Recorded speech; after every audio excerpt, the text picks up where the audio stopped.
Boa noite, boa noite. Oi, Dani. Boa noite, querida. Seja bem-vinda. Boa noite. Boa noite a todos. Mais uma vez aqui para juntos estudarmos a palavra do Senhor, aprendermos do Espírito Santo. Boa noite, querida.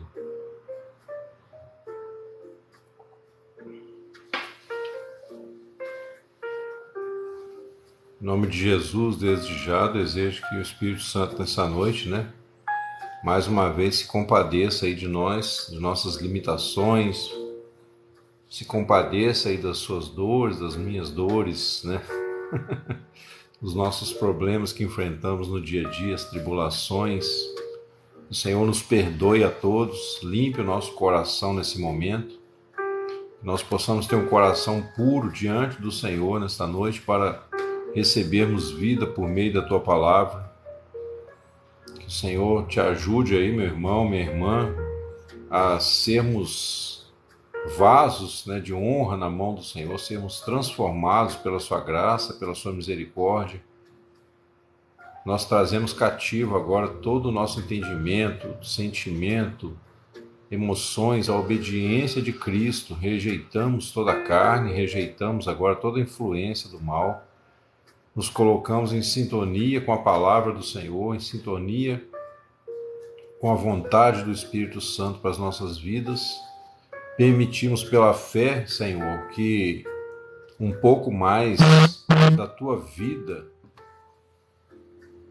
seja manifestada em nós, a vida que o Senhor tem para nós antes da fundação do mundo, a vida que o Senhor planejou para nós, a verdadeira vida, ela seja manifestada pelo Teu Espírito Santo,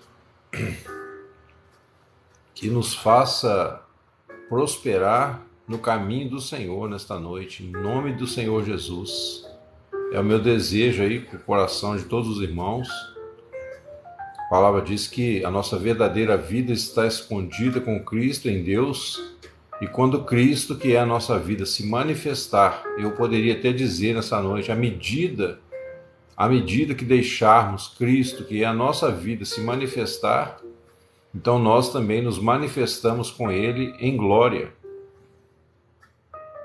Esse ministério aqui, pela graça de Deus, amados, procura ser uma pequena amostra do que o Senhor pode fazer em nossas vidas. Muitos irmãos têm sido aí tocados pela palavra do Senhor, têm experimentado crescimento em suas vidas, têm sido livres, de ansiedade, problemas que antes os afligiam, mas com pouco mais de um mês de live, alguns irmãos já têm crescido bastante aí no conhecimento, na palavra de Deus, e é a palavra em nosso coração que nos livra do erro, que nos livra da ignorância espiritual, nos ajuda a sermos mais tranquilos em nossa confiança em Deus, nos ajuda a entender o amor e a misericórdia do Senhor, nos ajuda também a nos humilhar e a submeter ao Senhor as áreas escuras da nossa alma, como falamos ontem,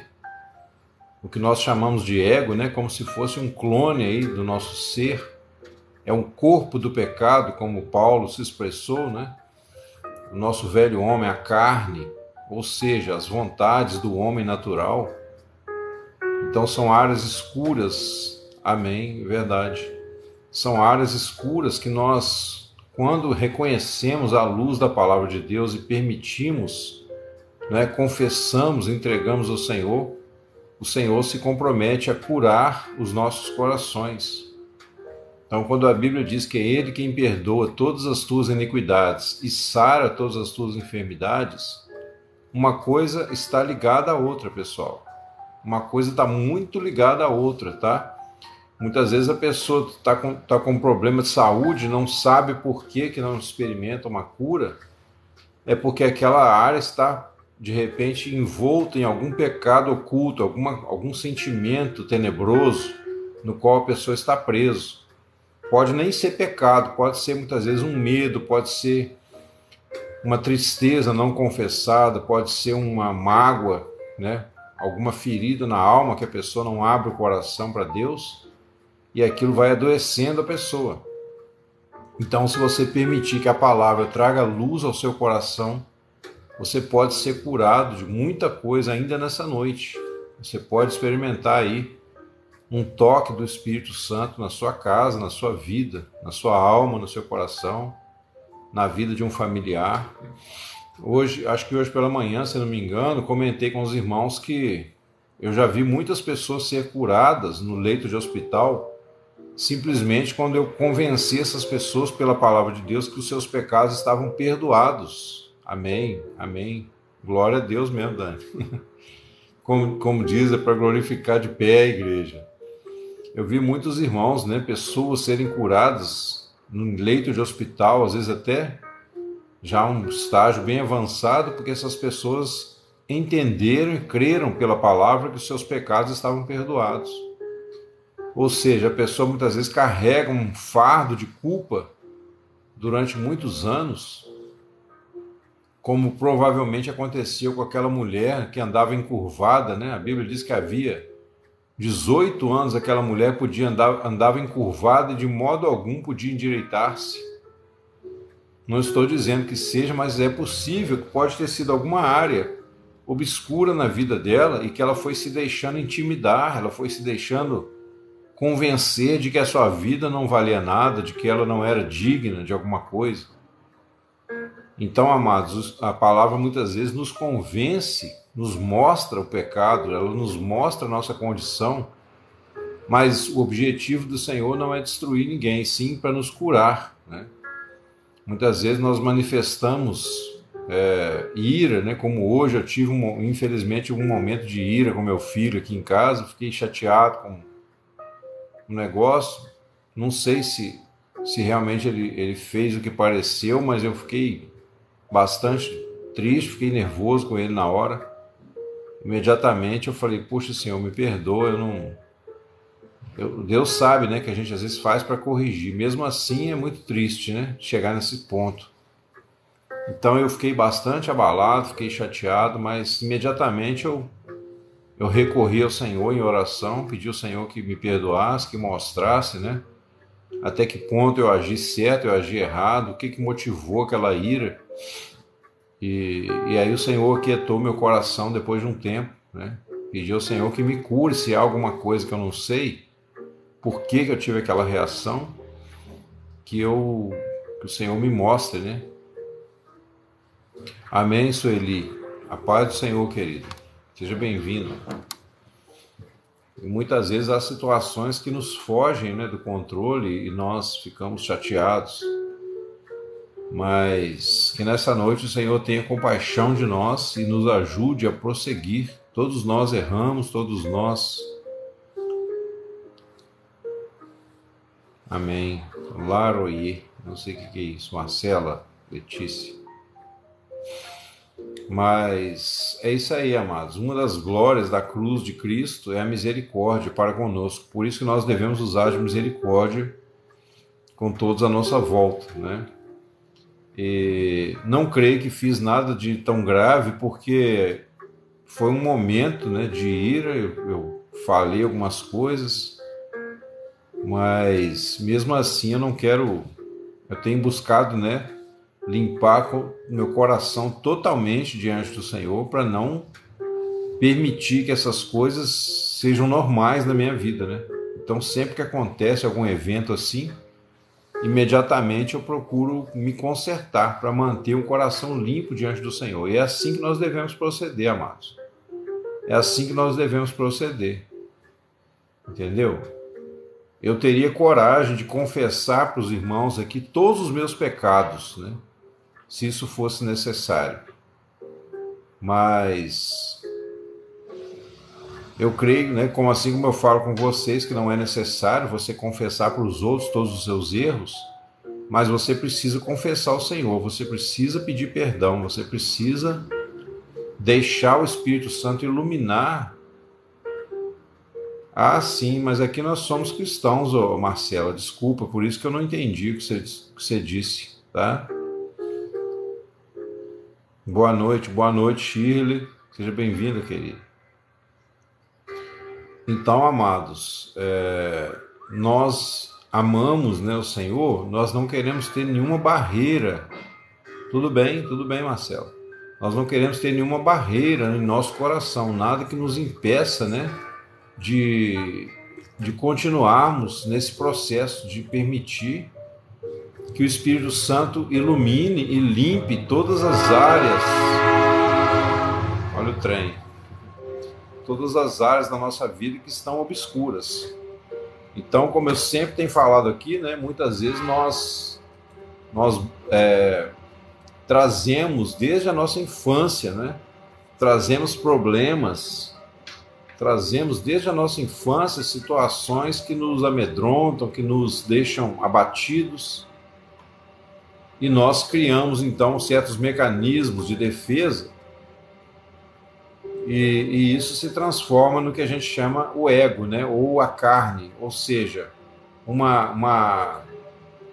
um clone da nossa alma, uma alma fantasiosa, fictícia que nós criamos, como o rei Nabucodonosor criou lá, aquela estátua para que todos a adorassem, né?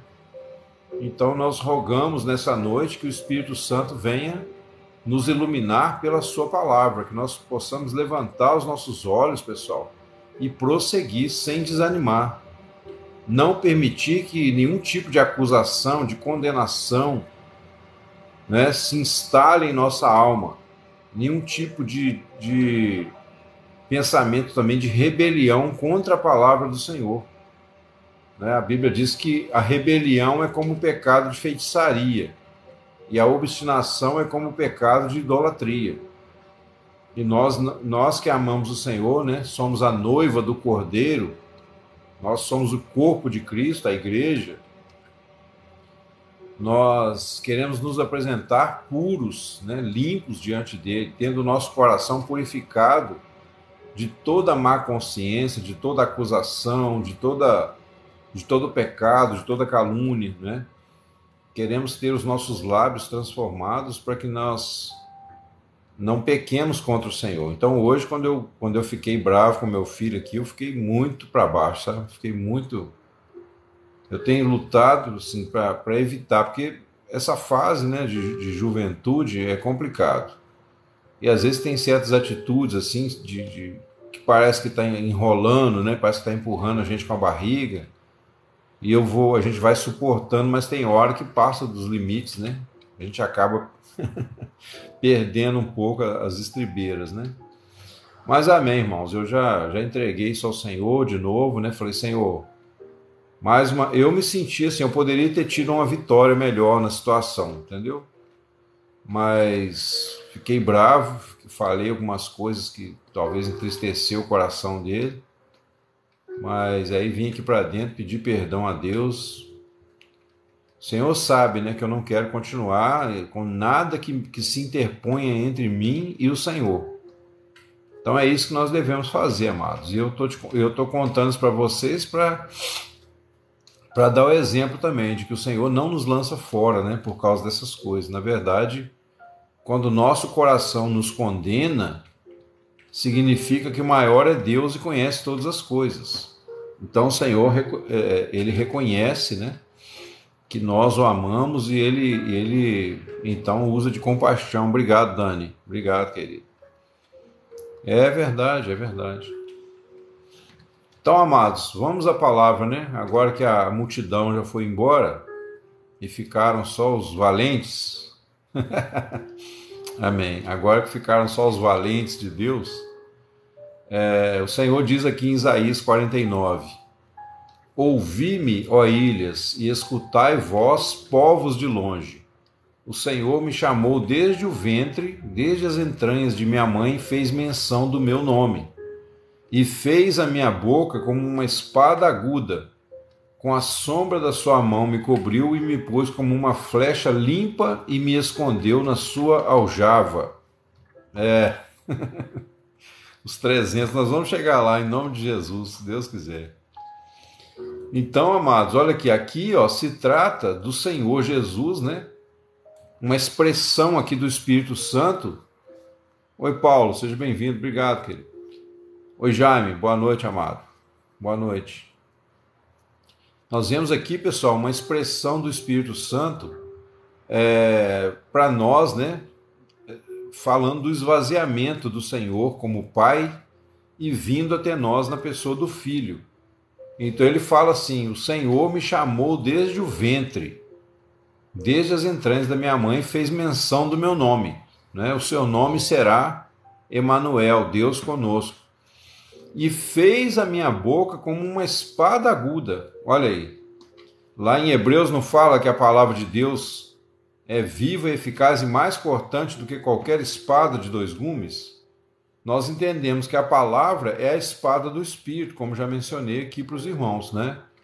Então, quando ele diz o Senhor fez a minha boca como uma espada aguda, a gente vai associar isso com várias passagens da Bíblia, como também em Apocalipse, né? Fala que da boca dele saiu uma espada afiada. Então, por quê? Porque a palavra vem da boca de Deus, através do Senhor Jesus. Então, ela é como uma espada capaz de cortar, né? Como um bisturi, como disse hoje de manhã, capaz de cortar a nossa ferida para poder fazer a cirurgia, para limpar aquilo que está doente em nós, aquilo que está obscuro, aquilo que está, né, fora da vontade de Deus. Então, fez a minha boca como uma espada aguda, com a sombra da sua mão me cobriu. Por que o anjo disse para Maria: virá sobre ti o poder do Altíssimo e a sombra do Todo-Poderoso te cobrirá, né? Esse cobrirá aí no sentido igual ao Gênesis lá, quando o Espírito pairava sobre a face das águas. Então o Espírito Santo, né, concebeu ali no ventre de Maria com o espermatozoide do próprio Deus, que é Cristo, tá? E isso é um mistério que nós só podemos entender pela fé, né? Só aqueles que têm um coração limpo, né? Só aqueles que têm boa vontade no seu coração vão entender esse mistério. Amém, Dani. Obrigado, querida. Aí ele fala, me pôs como uma flecha limpa, quer dizer, a flecha, ela tem um alvo, né? Ela é destinada a um alvo. Então o Senhor veio com um alvo muito definido. Qual era o alvo do Senhor Jesus? Voltarei minhas mãos para os pequeninos, né? Veio salvar um povo humilde, um povo simples, um povo quebrantado, um povo que sofre nesse mundo. E me escondeu na sua aljava, quer dizer, para que o inimigo não se assuste, né? O Senhor escondeu a flecha na sua aljava, mas na hora certa a flecha ia ser lançada. Bom, e me disse, tu és meu servo, és Israel, aquele por quem hei de ser glorificado. Aqui, pessoal, a gente tem que entender. Amém, Cleia, amém. Testificou como nós oramos aqui no início da live, que haja luz em nosso entendimento. Aqui ele fala Israel, tá? Eu lembro os irmãos que eu falei no início, que está falando a respeito do filho, né? Mas por quê? Aqui tem uma analogia. Oi, Chile, que bom. Aqui tem uma espécie de analogia, né? Identificação do filho com Israel. Porque o Senhor fala profeticamente, Israel é meu filho, meu primogênito, né? Porque é o primogênito entre as nações. Mas ao mesmo tempo está falando também profeticamente do filho como Jesus, né? Que viria para glorificar aqui, ó. Tu és meu servo Israel, aquele por quem hei de ser glorificado. Lá no batismo, quando Jesus saiu das águas, né, Deus disse, este é meu filho em quem a minha alma se compraz. Né? Então ele está falando ao mesmo tempo de Israel como um testemunho para as nações e está falando de Jesus, tá? Porém eu disse, em vão tenho trabalhado, inutilmente gastei minhas forças. Todavia o meu direito está perante o Senhor e o meu galardão perante o meu Deus. Aqui a gente vai ver como nós falamos, não lembro, isso eu não lembro se foi hoje de manhã, se foi ontem à noite. Nós falamos que Israel foi posto, né, primeiro para servir de exemplo para as outras nações. Oi, Rafa, boa noite, seja bem-vindo, querido.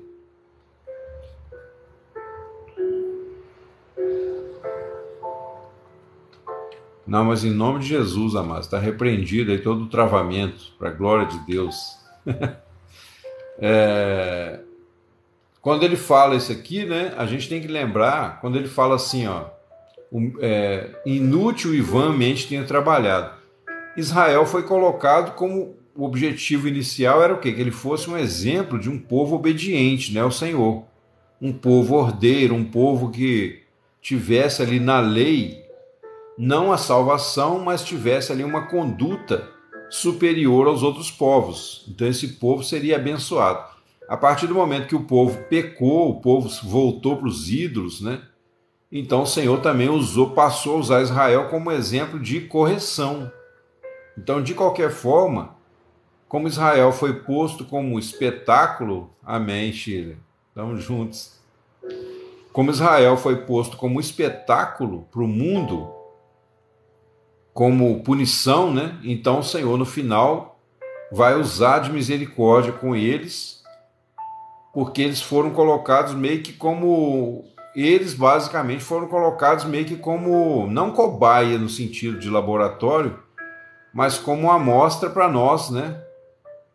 Da mão do Senhor, de como o Senhor age na vida de nós cristãos, por exemplo, hoje, né?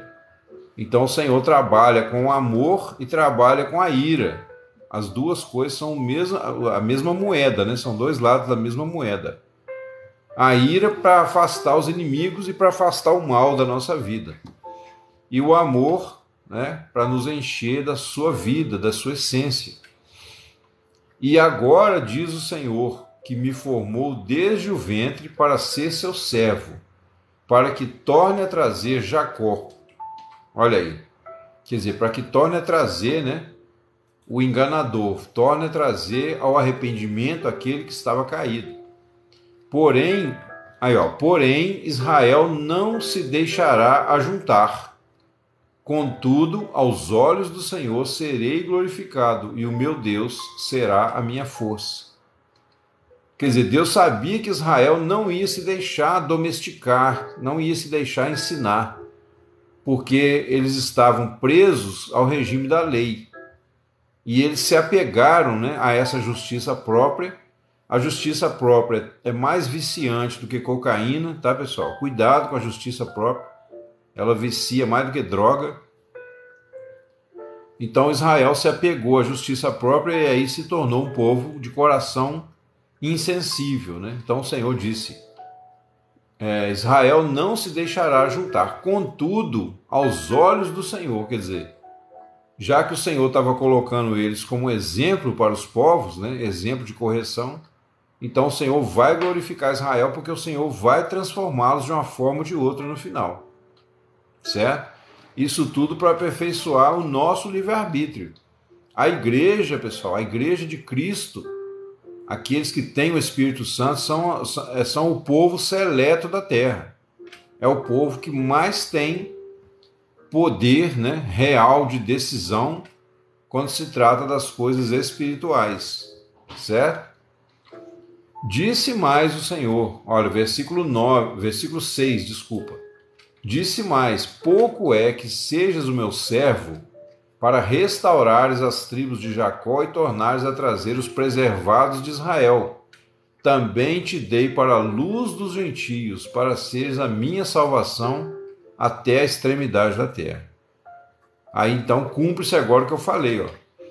Quer dizer, o Senhor, além de ter colocado, né, Israel, o Senhor Jesus, né, para trazer Israel, trazer o povo de Jacó, né, e os preservados de Israel, o Senhor também colocou ele como luz para os gentios, né? Ou seja, para seres minha salvação até as extremidades da terra. Nós temos que lembrar, amados, nesse momento, que a igreja do Senhor Jesus, como a gente costuma falar aqui, né, em relação à história de Israel, a igreja de Jesus é um mistério, tá? Israel não sabia nada a respeito da igreja. Israel não conseguiu imaginar que a vinda do Messias seria a fundação da igreja. olhando as profecias do Velho Testamento, eles não entenderam isso. Eles jamais puderam imaginar uma coisa dessa, porque a igreja é como se fosse uma porção extra, tá? Como se fosse um povo de outra dimensão, né, que Israel não conhecia até então, embora eles tivessem as promessas, tivessem os oráculos de Deus, mas o fato deles se apegarem à lei, eles se tornaram cegos espiritualmente. Então a igreja é aquela costela de Adão, né? Foi tirado do lado de Adão. Só que o segundo, né, o último Adão, que é Cristo. Porque fala de um relacionamento íntimo, lado a lado. O Espírito Santo, a palavra Paráclitos, né, significa o quê? Aquele que está ao lado para ajudar. Olha só. Então a igreja, ela é o fruto, a primícia, né, do Espírito, é a igreja. É lógico que depois Israel vai ser restaurado e vai ter um ministério também, de certa forma, superior ao nosso lá no futuro, né? Mas por enquanto a igreja passou na frente. A igreja tem o que Israel não tem, certo? E isso aí é uma estratégia de Deus que a gente nunca vai entender 100%, né? Bom, versículo 7. Assim diz o Senhor, o Redentor de Israel, o seu santo, a alma desprezada, ao que a nação abomina, ao servo dos que dominam. Ó, quem que é esse aqui, ó? Assim diz o Senhor, a alma desprezada, ao que a nação abomina. O Senhor Jesus foi abominado, né? Ele foi rejeitado pela nação de Israel, porque eles começaram a idealizar o Messias, que seria um guerreiro, um homem forte, glorioso, né? E, no entanto, quando o Senhor Jesus veio de uma condição humilde e sofredor, né, um homem de dores, o povo de Israel o desprezou, como se ele, em vez de ser uma glória para Israel, ele passasse a ser um motivo de chacota, né? Tipo assim, esse povo já é um povo esquisito, um povo sempre escravizado, por todo lugar que vai, só arruma encrenca, só arruma briga. Agora eles falam que tem um Messias, aí vem um camarada lá, um carpinteiro de Nazaré, que não tem dinheiro, não tem nada. Exatamente. Então, ele está falando do Senhor Jesus, né? Aí ele fala ao servo dos que dominam, porque Jesus veio para servir, né? Para dar a sua vida em resgate de muitos. Então, o que Deus disse? Os reis o verão e se levantarão, como também os príncipes, e eles diante de ti se inclinarão, por amor do Senhor, que é fiel, e do Santo de Israel, que te escolheu. Essa promessa aqui, amados, quem estiver acompanhando aí na sua Bíblia, né? Se você quiser até marcar esse versículo aí, porque isso aqui indiretamente é uma herança para nós também, olha. Quando ele fala os reis o verão e se levantarão, né? O rei Herodes foi o primeiro que se levantou. Ele se levantou contra Jesus. Tanto que ele mandou matar todas as crianças de 2 anos para baixo por causa do medo que entrou no coração dele. Mas também os príncipes diante dele se inclinarão. Você viu lá, né, os reis, aqueles reis que a gente fala, os magos do Oriente, né? Viram a sua estrela e vieram adorá-lo, trouxeram presentes caríssimos. E aqueles presentes que eles trouxeram é que foi o dinheiro usado para José fugir para o Egito. Olha aí a questão, né? A questão que a gente fala de investir no reino de Deus. Está aí um exemplo, né? Aquele investimento daqueles reis. A Bíblia não fala 3, né, Chilo? Você já reparou? Mas a gente deduz, né, que poderiam ser 3, porque eles trouxeram 3 tipos de oferta, né? Ouro, incenso e mirra.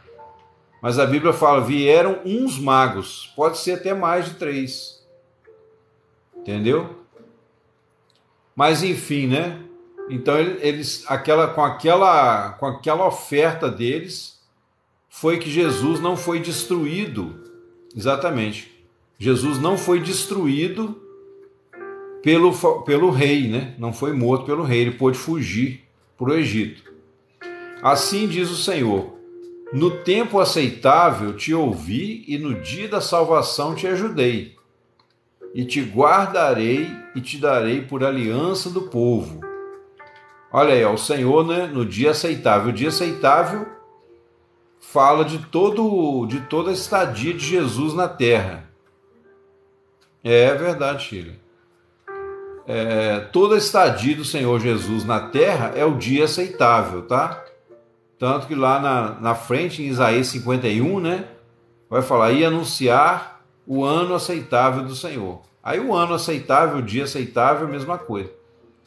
Te ouvi e no dia da salvação te ajudei e te guardarei. Quer dizer, o Senhor preservou a vida de Jesus, né, de forma sobrenatural e guardou ele para quê? Para quando ele chegasse na idade adulta, ele fosse dado como aliança ao povo. Exatamente. Aqui em Isaías 49, ele fala o tempo aceitável. Pode ser que alguma tradução fale o ano aceitável, né? Aí bate com Isaías 61. Ao trem, segunda vez. Olha só, te guardarei e te darei por aliança do povo. Então o Senhor Jesus foi preservado, né? Mesmo com todo o ataque de Satanás, ele cresceu, ele viveu uma vida humana na terra. Então, Cleber, aqueles magos, na verdade, eles eram astrólogos, né? Eles eram como se fossem os astrônomos de hoje. Só que eles misturavam, né? Astrologia e astronomia era uma coisa só. Então eles acreditavam, né, que os astros tinham alguma coisa a ver com eventos importantes na Terra. Tanto que eles falam assim, onde está o nascido rei dos judeus? Vimos a sua estrela no Oriente e viemos adorá-lo, né? Então quer dizer que eles aceitaram, eles acertaram, né? Eles fizeram uma previsão e a previsão aconteceu. Muita gente até fala assim, vocês evangélicos não acreditam em horóscopo, mas olha lá o rei, olha lá o que aconteceu com os magos. Fala, olha, acontece que aquilo ali foi uma previsão permitida por Deus, começa por aí.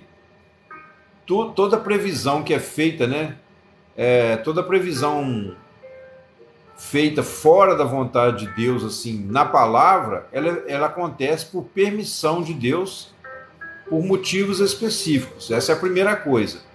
E segundo, olha a lenha que eles fizeram. Olha o estrago que eles fizeram com aquela previsão deles. Já parou para pensar nisso?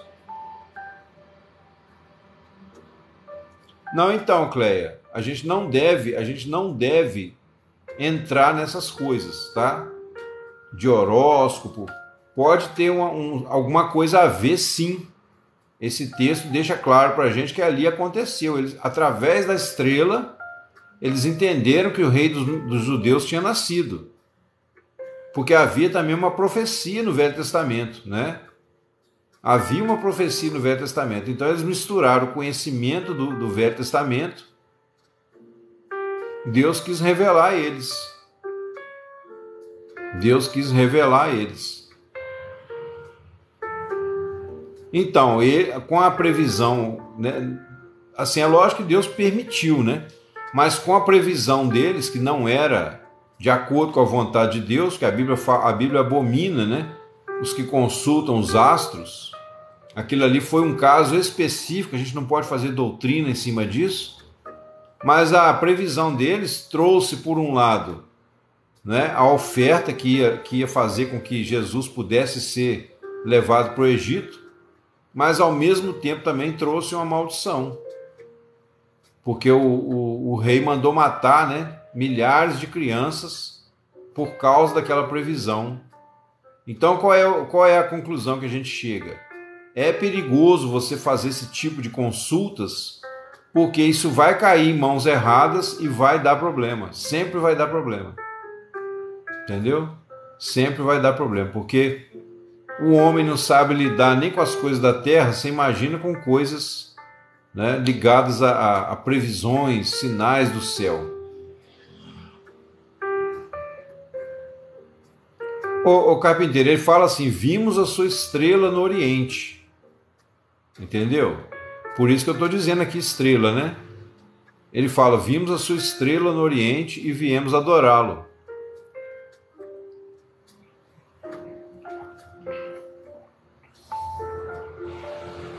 Bom, se eram os anjos, aí eu não sei, né? Eu sei que os anjos apareceram para os pastores, né, no campo. E disseram: hoje na cidade de Davi nasceu o Salvador, que é Cristo. Ali sim foi uma manifestação de acordo com a vontade de Deus, né?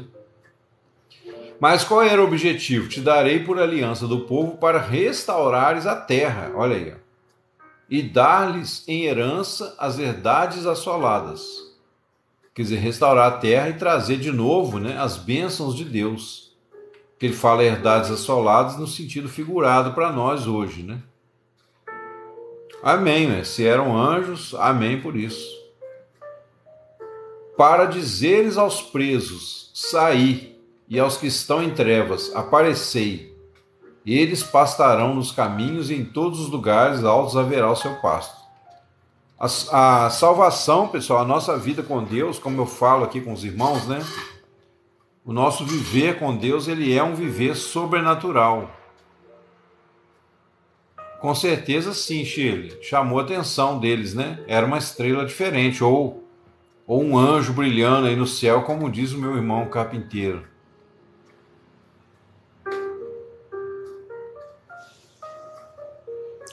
Exatamente. Então, por isso que o Senhor diz aqui, ó, te guardarei, tá vendo? E te darei como aliança do povo. Então o Senhor não ia permitir que Herodes o matasse, né? Mas o outro ministério dele é o quê? Para libertar os presos, né? E aqueles que estão em trevas, como ele disse aqui no versículo 9. Eles pastarão nos caminhos. Olha aí. Você já viu boi? Você já viu um boi ou qualquer animal pastar no caminho? Geralmente ele pasta lá no meio do mato, né? Quando tem um caminho, não tem mato. Mas por que ele fala eles pastarão no caminho? Ele está querendo dizer que no caminho o Senhor vai suprir suas necessidades. No caminhar, né? Ao andar com Deus, o Senhor vai fazer coisas sobrenaturais, se for necessário na sua vida, para suprir você, para encaminhar você no conhecimento da verdade. Então, quando você põe o reino de Deus em primeiro lugar, haverá, né, pastos pelo caminho, e em todos os lugares altos haverá o seu pasto. Amém. Nunca terão fome. Olha aí, ó, olha a promessa, versículo 10. Isaías 49, 10. Verdade, Cleia. Glória a Deus, Dani.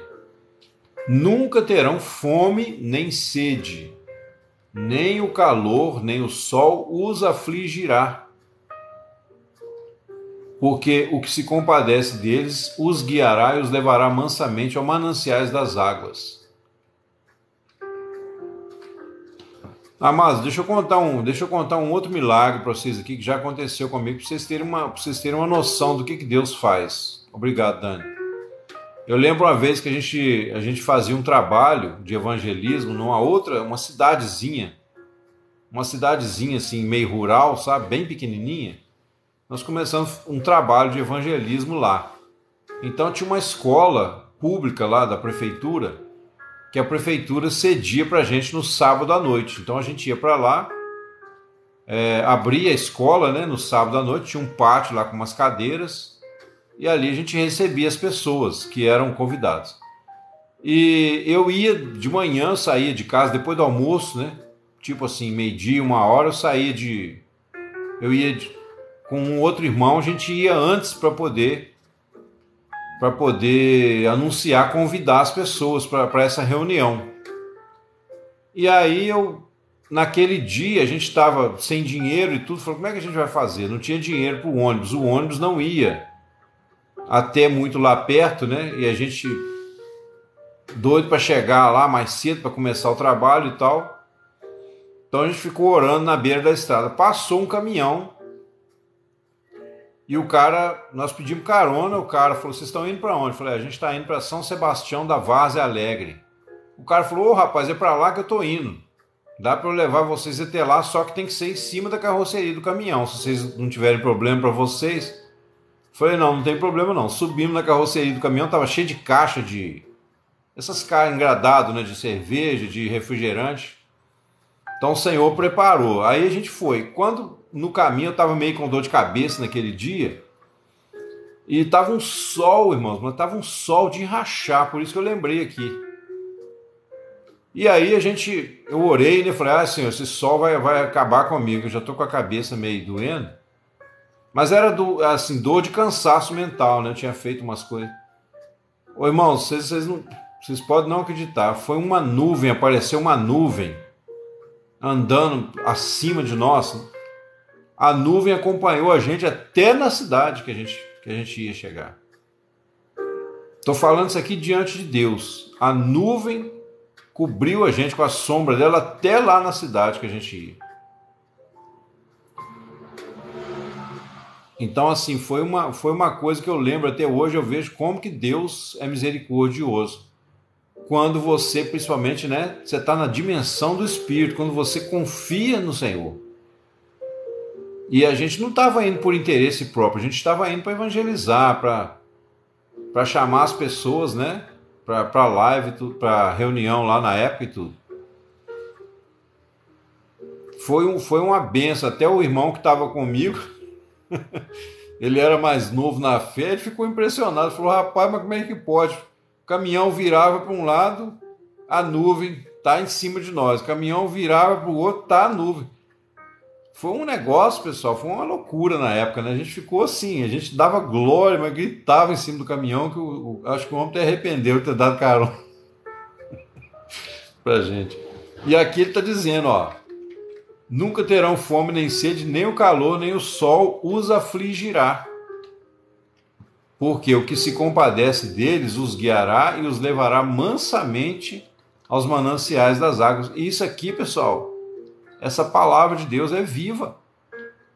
Isso aqui não é fantasia, não é livrinho de religiões, de bruxaria, de ídolos, não. É a palavra do Deus vivo, né? E farei de todos os meus montes um caminho, e as minhas estradas serão levantadas. Olha aí. Farei de todos os meus montes um caminho. Quer dizer, os montes, parece mesmo, ô carpinteiro. E se você não quiser acreditar, nem vou te culpar. Nem vou ficar chateado, porque eu mesmo não acreditei na época. Todos os meus montes farei um caminho. Olha isso aqui. A gente já falou que monte, ele dá a ideia de quê? Na Bíblia, de provação, né? De obstáculo. Ele dá a ideia de dificuldades que a gente tem que transpor. Mas o Senhor diz, eu farei dos meus montes um caminho. Então, se você está em Cristo, os seus montes são o seu caminho, pessoal. Ou seja, aquilo que mais te incomoda, aquilo que mais te machuca, é o caminho que Deus tem para te purificar. E é aquilo que vai ser a sua bênção depois, o seu ministério depois. O Senhor vai te chamar para trabalhar naquela área e cuidar de outras pessoas que vão ter a mesma dor que você passou. Montes e vales. Porque o apóstolo Paulo fala assim, bendito o nosso Deus que nos consola, né, com as consolações do Espírito Santo, para que nós também possamos consolar os outros que passam pelas mesmas coisas que nós. É mais ou menos assim o versículo, eu não lembro de cor agora, né? Então farei de todos os meus montes um caminho, quer dizer, o Senhor tem poder. Os montes, pessoal, estão na mão do Senhor, o Senhor que criou os montes. Da mesma forma na nossa vida, os obstáculos, né, as barreiras, elas só vão até onde Deus permite. Obrigado, Dani. Elas só vão até onde Deus permite. Paulo também diz, não vos sobreveio tentação que não fosse humana, mas fiel é Deus para, junto com a provação, com a tentação, também enviar o socorro, né, para que possamos suportar. É verdade. E as minhas estradas serão levantadas. Olha aí, as estradas serão levantadas o quê? O Senhor vai honrar você nesse caminho. O Senhor vai elevar o seu caminho. Aos olhos das pessoas, né? se você for fiel, se você permanecer buscando sempre um coração cada vez mais puro, mais firme no Senhor, limpar o seu coração, como já falamos muito aqui, né? De todo sentimento contrário. E aqui ele diz que o Senhor, as minhas estradas serão levantadas. Quer dizer, você vai ser honrado, né, nesse caminho. Eis que estes virão de longe, e aqueles do norte e do ocidente, e aqueles outros da terra de Sinim. Quer dizer, o Senhor não faz acepção de pessoas. Virão povos, né, de todas as nações, e o Senhor vai endireitar, né, vai levantar os seus caminhos. Exultai, ó céus, e alegra-te, ó terra, e vós, montes, estalai com júbilo. Olha aí, ó. Vós, montes, estalai com júbilo, porque o Senhor consolou o seu povo, e dos seus aflitos terá compaixão. O Senhor tem compaixão da sua dor, da sua aflição, pessoal. Vamos dar um exemplo aqui, olha. Vamos supor que você está numa situação dificílima, né? E essa situação, inclusive, envolve pecado. Um pecado que você cometeu, de repente, no passado, uma situação, algo que você fez vergonhoso, tá? Um exemplo. E você está preso naquilo, você se sente indigno. Você fala assim, não, agora nunca mais eu vou ser útil para Deus. Nunca mais eu vou ter a alegria que eu tinha antes. Por quê? Porque eu fiz isso, eu fiz aquilo, né? Eu traí, eu roubei, sei lá, um exemplo. Então você está preso nessa cadeia. O Senhor vai trabalhar na sua vida. É lógico que você tem que aceitar, pessoal. Você, Dani. Tá, o Senhor vai trabalhar na sua vida, você não pode ficar olhando para esse problema. O fato de você ficar remoendo aquele problema, né, mesmo que você errou lá atrás, o fato de você ficar remoendo aquele problema vai mostrar que você tem um remorso, ou seja, uma vontade de pagar aquela dívida, sendo que aquela dívida é impagável diante do Senhor. Então, ô Dani, mas olha só, tenta entender esse mistério aqui que você vai começar a ser liberta hoje. Se é alguma coisa assim na sua vida, né? A nossa dívida, ela já é impagável com o Senhor desde que a gente nasce. Por quê? Porque a nossa dívida, pessoal, ela não é somente por causa dos atos que nós cometemos. Certo? Então vamos usar uma analogia aqui. Você tem um quintal, tá? Aí lá no seu quintal nasceu lá uma planta, uma erva brava, venenosa. Olha só para os irmãos entenderem. Nasceu lá uma planta brava, venenosa. Você sabia que aquela planta, ou alguém te falou, né, que aquela planta era uma planta venenosa. Que você arrancasse aquela planta. Mas você, na época, não sabia como fazer, você tinha medo de mexer na planta, você não tinha força para arrancar aquela planta. Você ficou com medo de mexer, falou, se eu encostar a mão eu posso me ferir, posso morrer envenenado, né? Então o Senhor Jesus vem e faz o quê? Ele arranca aquela planta, certo? Ele arranca aquela planta, ele limpa o terreno, e planta uma árvore frutífera no lugar. Certo? Essa planta é o quê? Essa planta é toda a nossa vida na terra.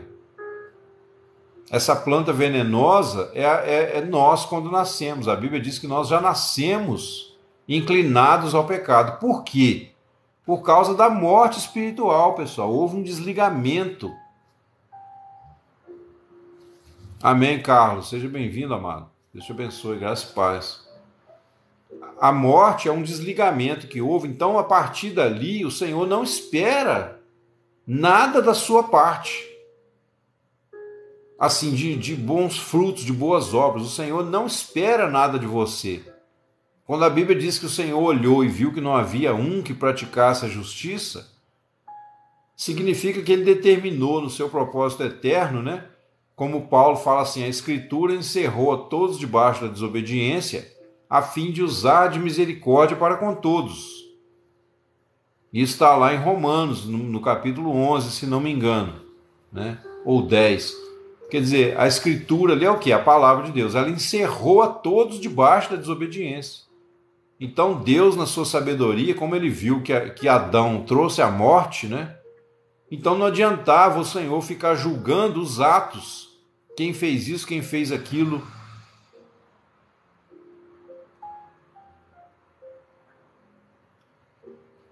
Parábola do servo do rei. Qual delas, o carpinteiro? Que o servo tinha uma dívida impagável, né? Então, ali se trata do perdão, se for essa. Mas eu quero ir além numa questão. Você tem que entender que é como se Deus considerasse, né, a partir do momento que Adão pecou e roubou o governo da terra para ele, então ele se alienou de Deus, certo? Então a geração dele dali para frente nasceria já separada de Deus no seu entendimento. Não que Deus tivesse rejeitado o homem, não que Deus nos abandonasse, tanto que ele permitiu que a gente vivesse, né, mais alguns anos.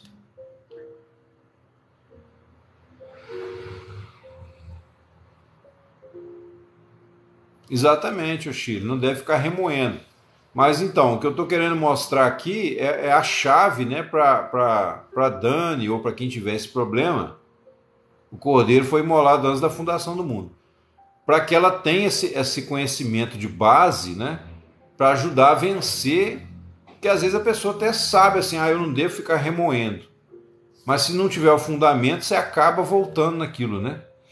Então, o fato é que Deus, a partir do momento que o homem se alienou, né, e ele se tornou separado de Deus, ele perdeu a glória da presença, então ele se tornou uma raça completamente desligada de Deus. Então aí Deus decidiu o quê? Eu não vou esperar nada da parte do homem. Não adianta o homem passar a vida inteira praticando boas obras, tentando cumprir toda a lei da melhor forma possível, que eu não vou salvar ele por esse método. Os irmãos estão entendendo? Eu não vou salvar o homem por nada de bom. Por quê? Porque trata-se de uma questão de vida, pessoal.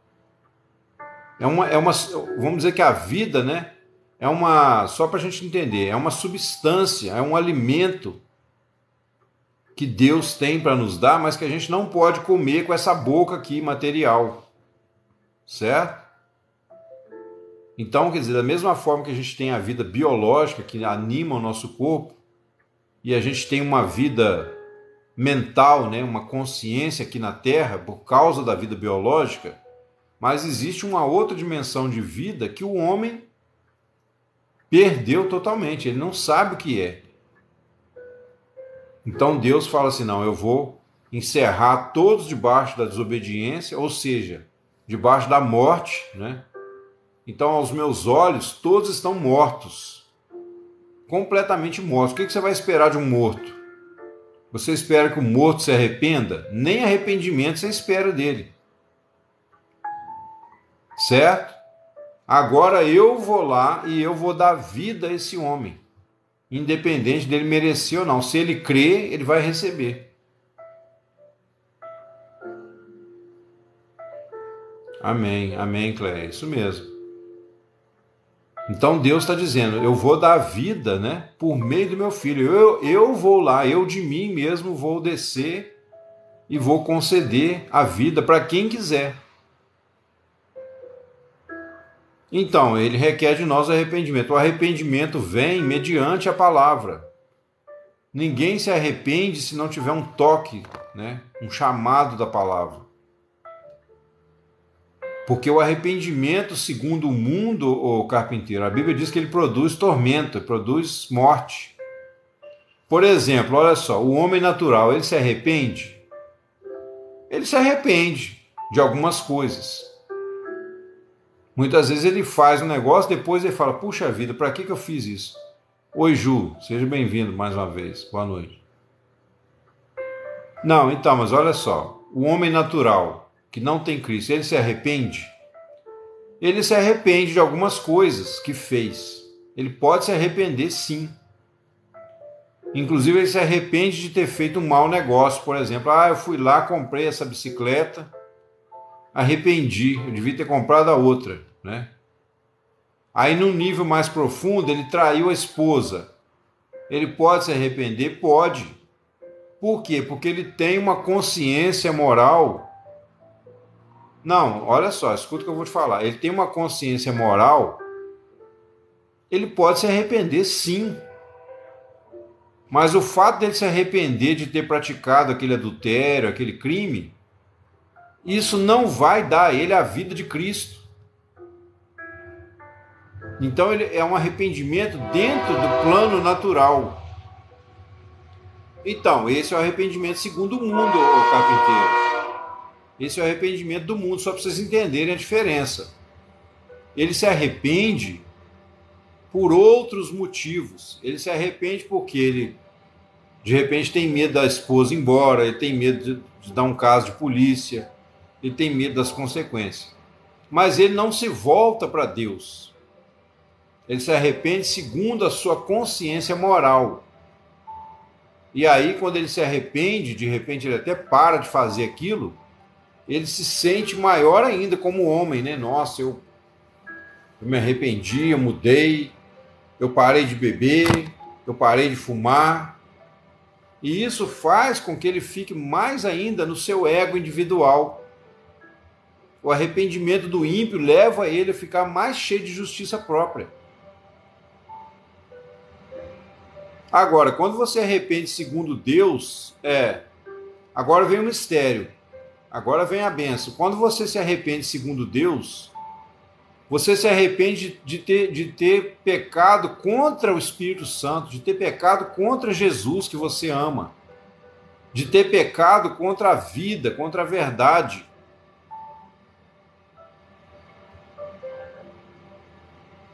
Então você, por exemplo, se você ama Jesus, como nós falamos aqui, né? Então quando você peca, você não pensa assim só no pecado em si, nas consequências. Você pensa também puxa vida, isso pode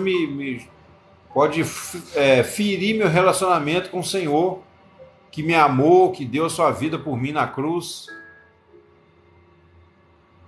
Então, o arrependimento, segundo Deus, ele só é produzido quando o Espírito Santo está em nós. Então, existe o arrependimento do mundo. Paulo fala isso. O arrependimento segundo o mundo produz tristeza e pesar, mas o arrependimento segundo Deus, né, leva à vida. Por quê? Você, por exemplo, como nós falamos hoje aqui de manhã, você está ouvindo a palavra. Aí de repente eu mostro aqui uma situação, né, onde você fala assim, puxa vida, o irmão está falando isso aí, é o meu caso, pegou para mim, eu sou um invejoso. Já falei isso aqui, mas vamos voltar aqui só para a gente entender bem. O irmão falou isso aí, pegou para mim, eu ainda tenho inveja no meu coração. Tem hora que eu vejo alguém bem, se dando bem na vida, bate aquela dor.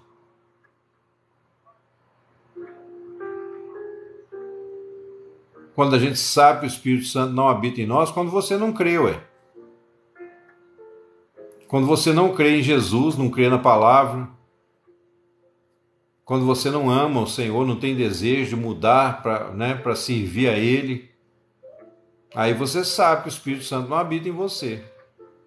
Mas se você crê, né, mesmo que você esteja ainda no pecado, mas se você crê que Jesus é o Senhor, que Ele tem poder para te salvar, então você crê. Aí, quer dizer, o Espírito Santo é que te convence do pecado, da justiça e do juízo.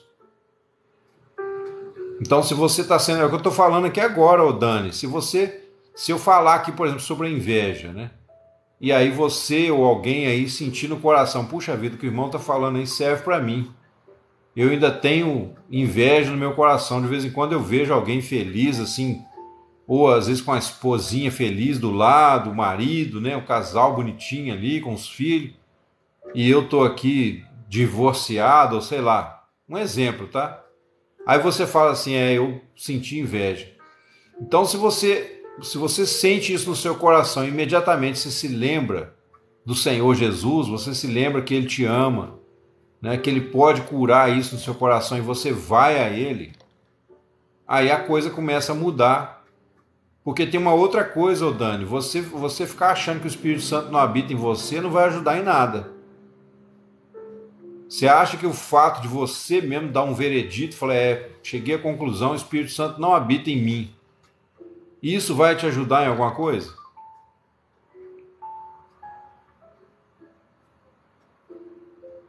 Então, é isso que eu estou falando, carpinteiro. A partir do momento que você crê nele, muito bem.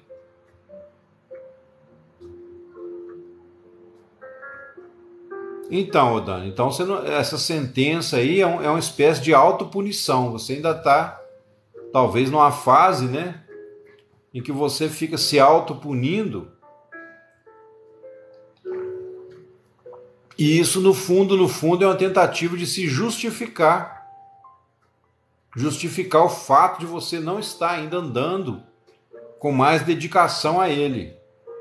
Justificar a sua condição. Entendeu? É como se você estivesse dizendo, ó, Senhor, eu parei no meio do caminho. Pois é, eu parei no meio do caminho porque para mim o peso está muito grande. Aí Jesus então vai falar para você, ué, por que você não me entregou esse fardo aí?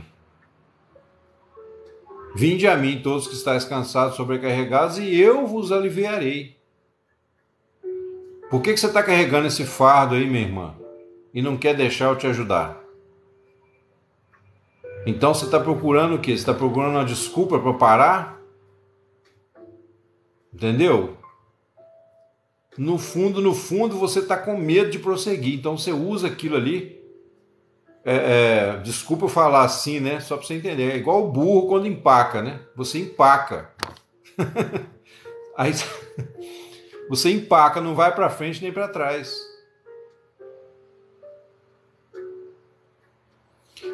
Não, e gente para acusar, né, Jaime? Não vai faltar. Falar, você é crente, coisa nenhuma, rapaz. Olha o que você fez aí, ó. Não vai faltar gente para acusar. Agora, como eu sempre digo aqui, irmãos, o maior inimigo...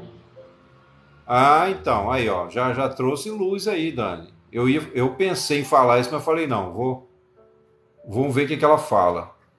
Preocupado com os outros. Esse é um dos obstáculos, né? Você está se justificando perante os homens, perante a humanidade. Entendeu? Então, o que você faz? Você recebeu luz aí, ó. Então, você vai parar de preocupar com o que os outros acham. Você não tem que estar certo o tempo todo, você não tem que se explicar para os outros. Agora, o que você não pode é empacar, igual o burrinho lá faz, entendeu? Eu tô te falando usando assim, que eu sei que você não é criança, você não vai achar que eu tô te chamando de uma pessoa burra, né? Não é nesse sentido. Mas estou falando assim, a gente não pode empacar na caminhada.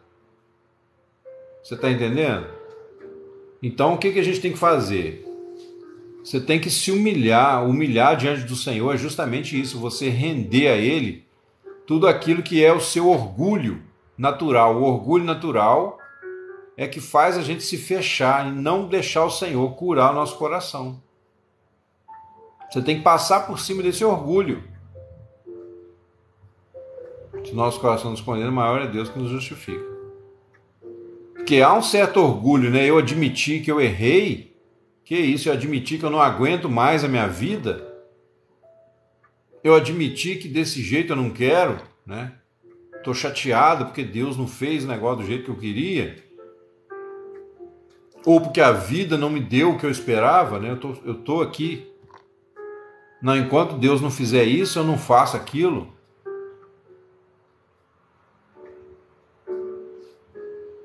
Ah, sim, ô Maria de Fátima. Deus te abençoe lá na reunião, querido.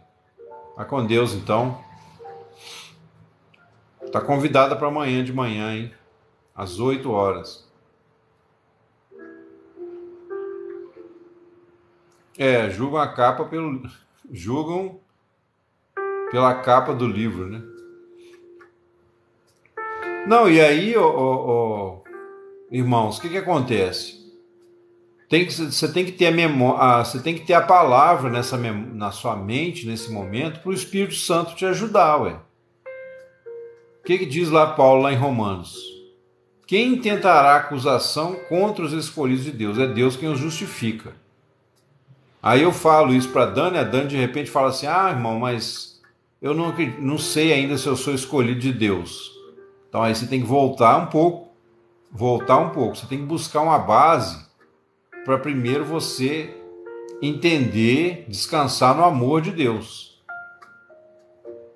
Agora, esse descanso no amor de Deus, ele implica sim uma atitude de vencer o seu orgulho.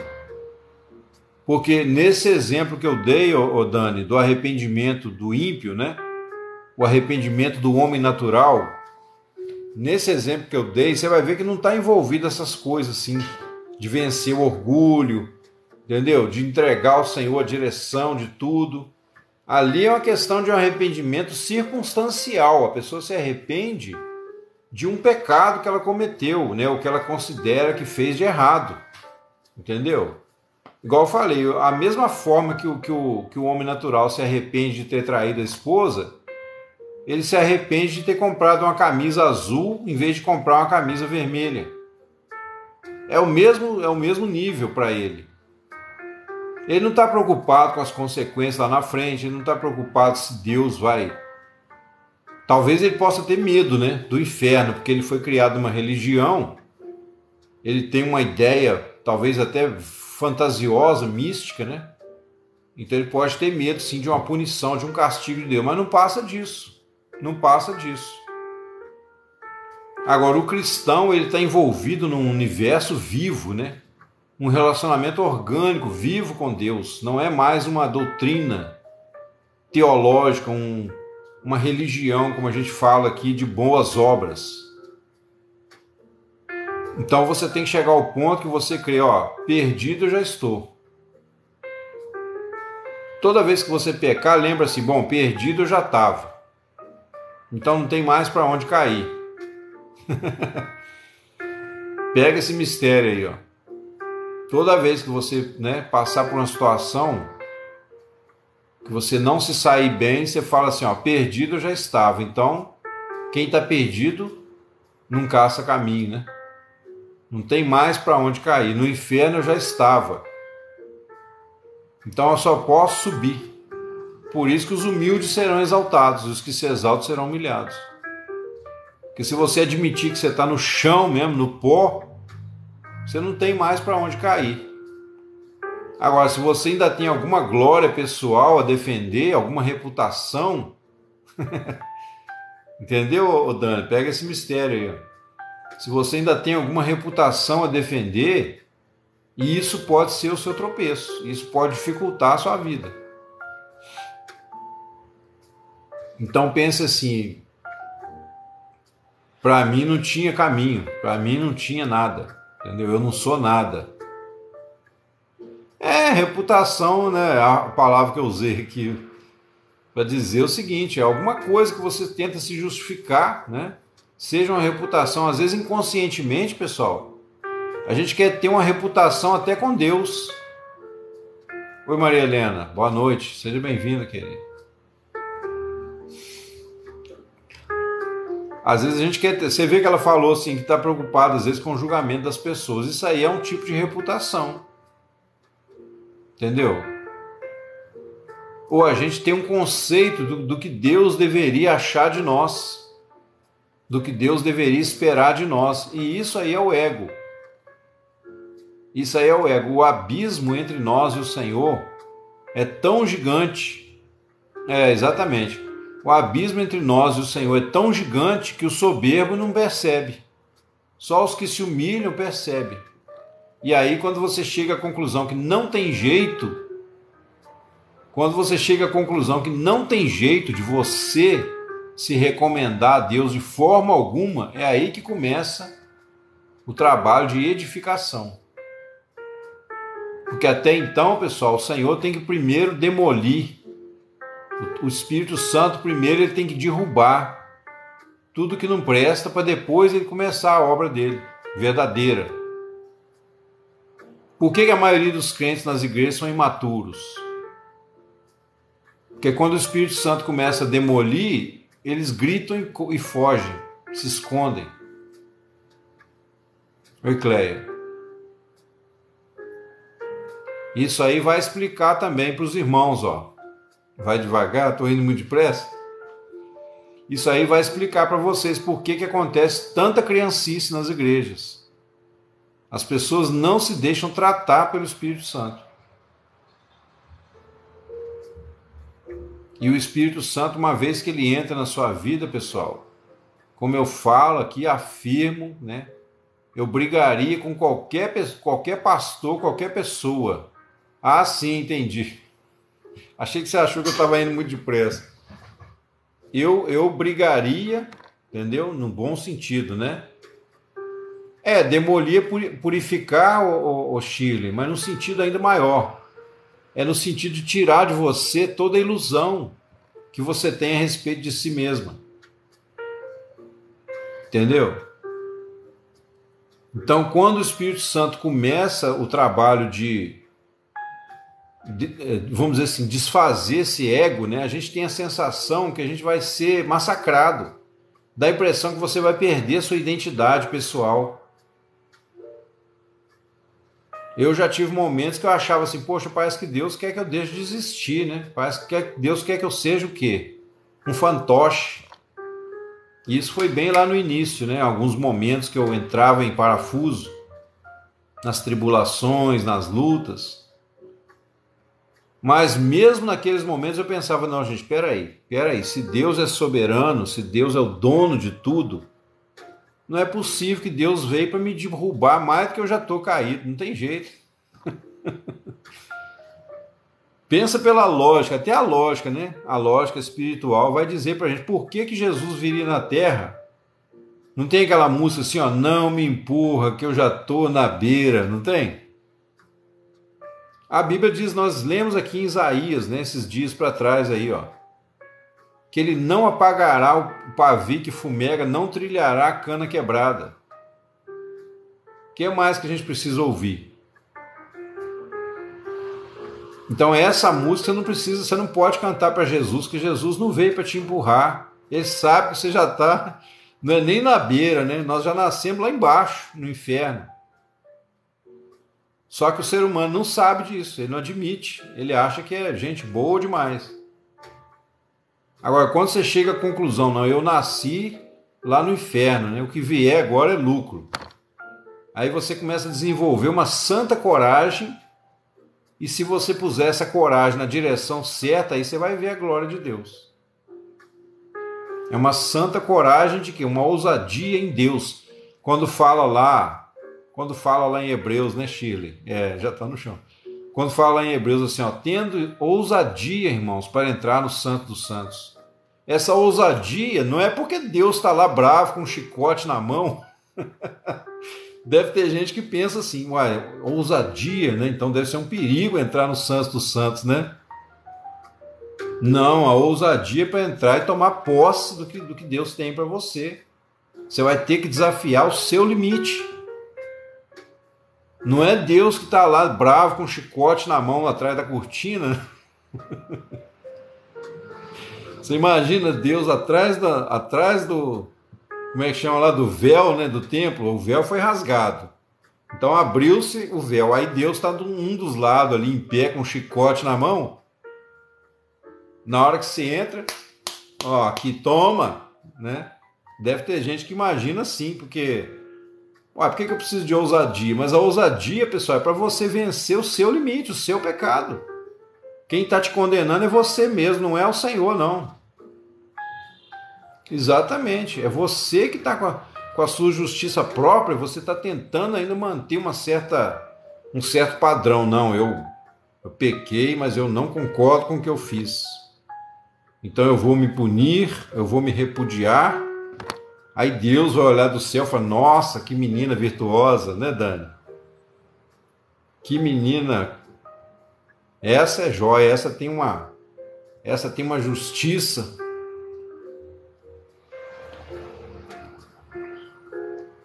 Aí, ó.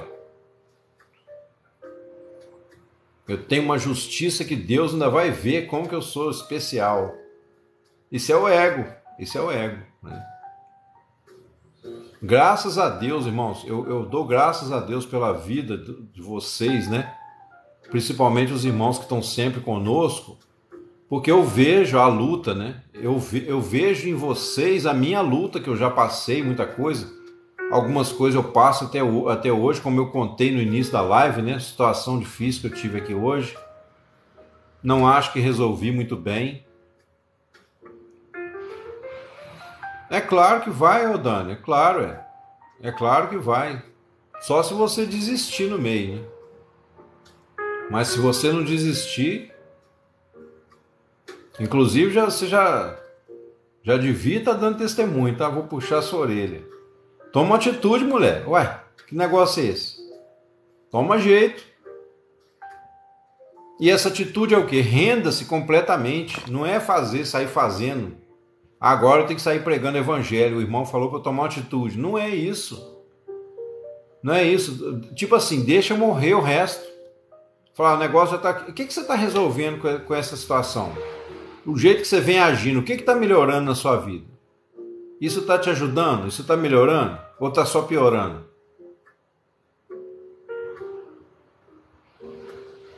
Responde para mim aí. Você, com seu critério de auto-julgamento, está melhorando alguma coisa? Oi, Jonathan, paz do Senhor. Seja bem-vindo, amado. Então, ô Dani, agora você vai ser inteligente, você vai pensar assim, não, então se dane o resto, deixa cair tudo, né? Vou chegar à conclusão que eu mereço é o inferno mesmo. Aí a partir daí você vai ver o que Deus vai fazer. Ah, irmão, mas se eu pecar amanhã, temos um advogado. Aqui você não vai achar uma desculpa para dar para mim, para eu fazer você achar que não tem jeito no seu caso. Você não tem uma desculpa que você vai dar. Pode tentar aí. Estou aqui esperando. Pode tentar arrumar uma explicação. Entendeu? Agora, o que vai te manter presa é esse ego. Aí você tem que ser humilde, você tem que deixar morrer tudo. Fala, Senhor, chega, não aguento mais tentar ser certinha, tentar fazer as coisas do meu jeito.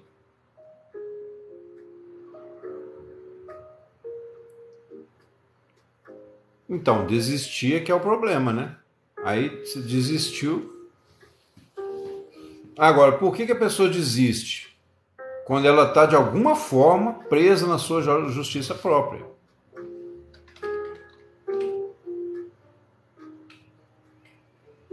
Tânia, estou carente, mas sou solteira. É difícil, Tânia, é difícil. Eu entendo a sua dor, mas não é. Isso não é motivo para você desistir também de continuar, entendeu? E na verdade, se você for lutar contra a paixão, né, você parece que é uma pessoa nova. Se você for lutar contra a paixão da carne, você ficar assim, não posso, não vai funcionar. Você tem que colocar o seu coração no Senhor, você tem que olhar para Ele. Entendeu? Você tem que olhar para Ele e falar assim, Senhor, ó, não estou aguentando, Senhor. Minha situação está difícil. Porque a carência, Otânia, a carência não é o normal de Deus para a nossa vida. Você não pode aceitar isso como uma coisa normal. Você tem que pensar, tem alguma coisa errada. Se eu sou cristão, se eu creio em Jesus, né, e tá essa coisa, tem alguma coisa que eu ainda falta eu corrigir. Assim, deixar o Senhor curar em mim, né? Por exemplo, nós temos irmãos e irmãs aqui que estão comigo aqui praticamente toda a live. Eu acho que tem gente aqui que nunca perdeu uma live minha depois que começou.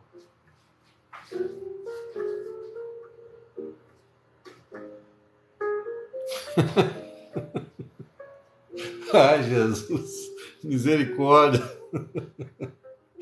Ô, Vânia, aí você me complica. Aí você...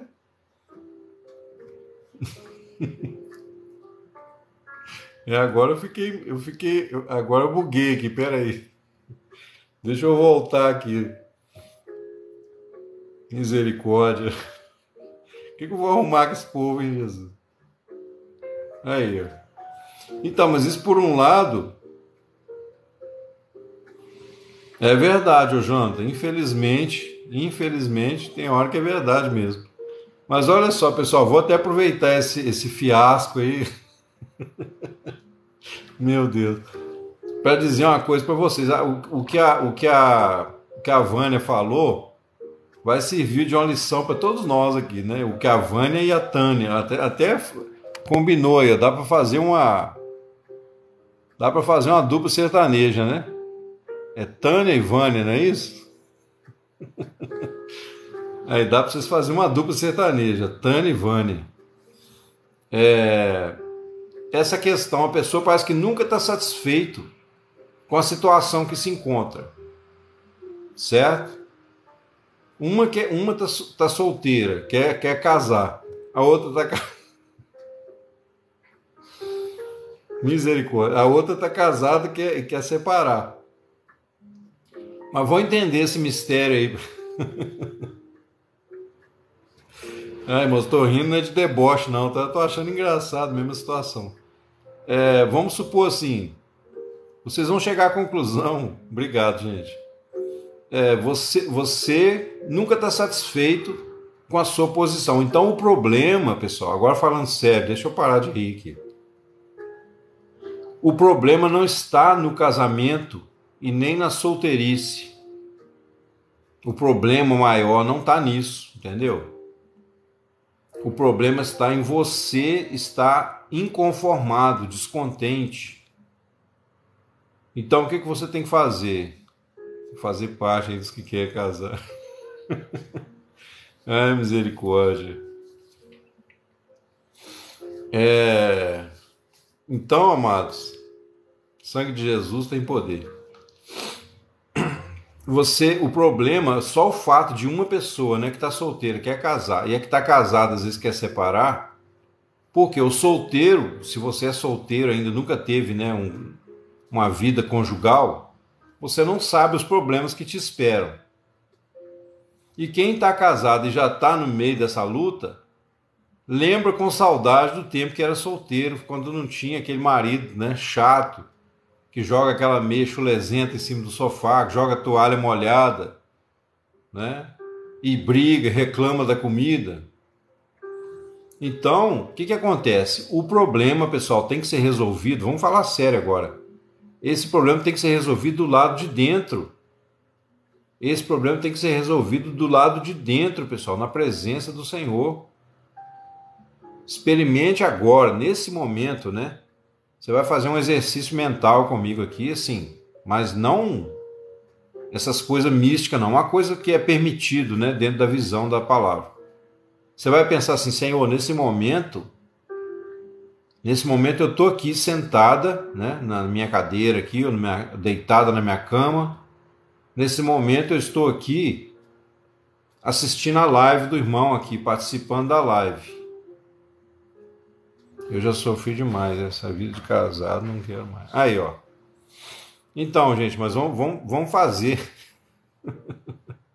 Não tem que largar não, ô Sebastião, não necessariamente. Calma aí. Mas olha só, vamos fazer esse exercício aqui. Pensa aí comigo assim, nesse momento, eu estou sentado aqui, ou deitado na minha cama, né? Assistindo a live aqui do irmão. O irmão está falando da palavra, o irmão está falando de Jesus. Está me puxando um pouquinho a orelha, mas tá bom, porque eu quero seguir a Jesus, né? Eu quero aperfeiçoar minha vida. Se você está carente, pessoal, ou chateado com algum problema, isso é algo que você tem que deixar o Espírito Santo trabalhar.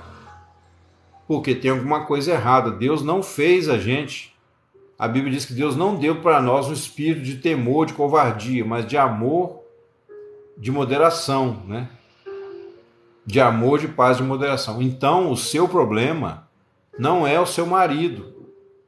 O seu problema, marido, não é a sua esposa. A sua cruz não é o outro. Quando a gente fala assim, eu tenho que carregar minha cruz, né? Não, pessoal, a sua cruz não é nada do lado de fora. A sua cruz é dentro. Preste atenção nisso, por favor. A sua cruz é dentro.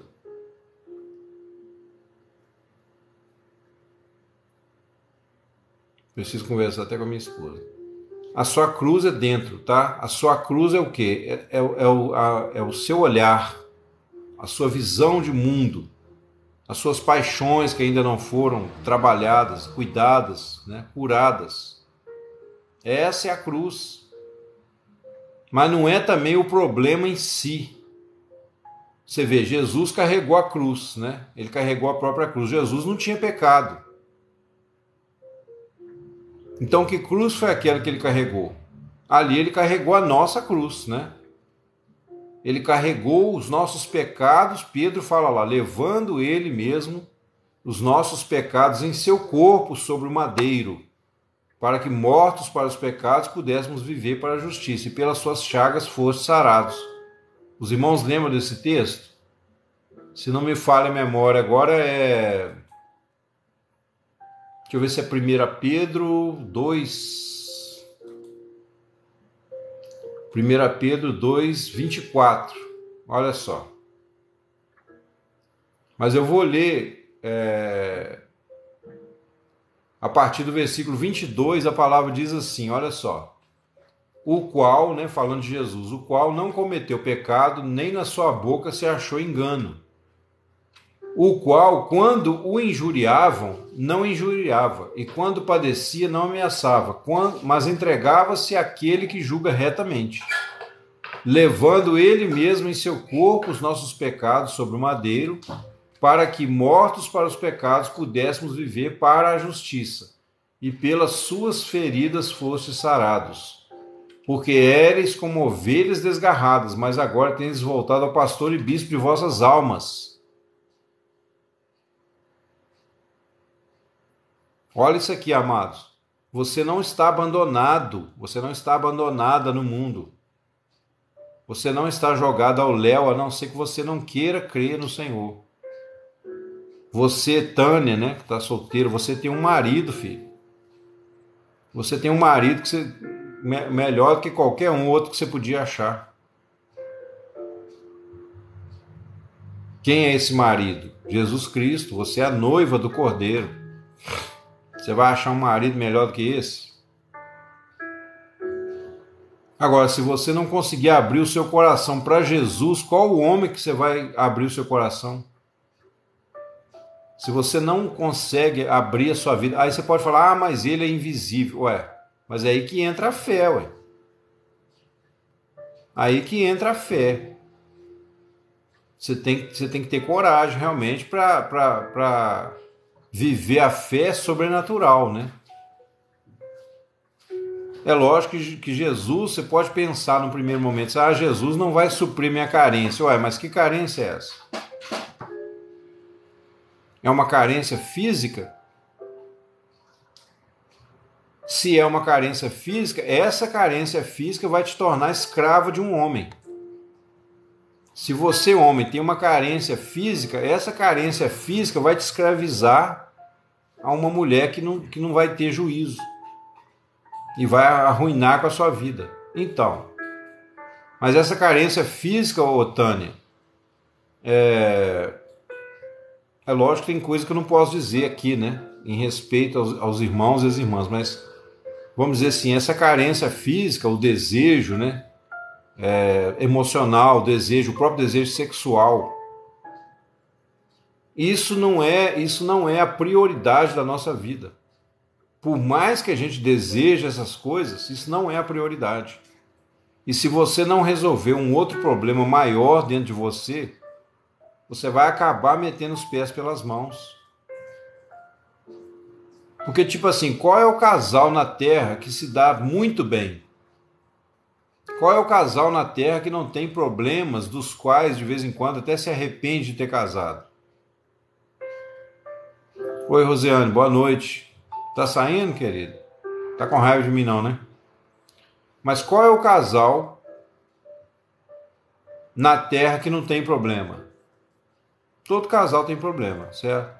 E por que o problema? Porque um busca suprir o vazio espiritual, ele se ilude, né, que ele vai suprir aquilo no físico.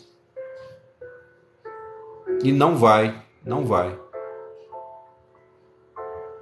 Então, os casais que se dão melhor na vida, que eu já conheci, casais que a gente pode dizer que realmente são bem casados e que dificilmente dá uma briga, dificilmente dá um problema, é quando os dois consagraram a sua vida totalmente a Jesus.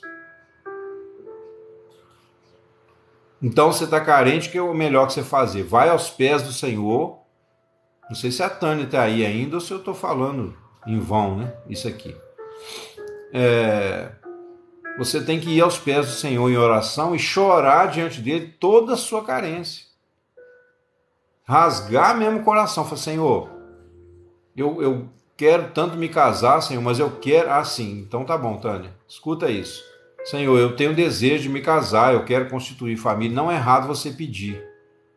Mas também, Senhor, eu não quero cair na mão de um bandido, de um malandro, de um moleque.